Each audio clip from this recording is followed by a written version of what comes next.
Hello students, good morning. Today's topic is monopoly. Monopoly is a market structure that consists of single seller or single producer and no close substitutes.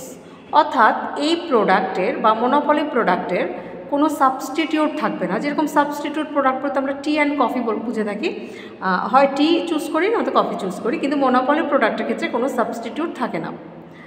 It's a polar opposite of perfect competition. Diamond market often cited as an example of monopoly. One firm, De Beers, was controlled much of the global diamond market. Now, what are the features of monopoly? The features of monopoly are single seller, এখানে একজনই seller থাকে, price maker, ওরা price নিজেরাই তৈরি করে, এখানে demand বা supply প্রাইসটাকে determine করে না। কন্ট্রোল অফ সাপ্লাই, সাপ্লাইটাও মনোপলিস্টরা নিজেরাই কন্ট্রোল করে থাকে।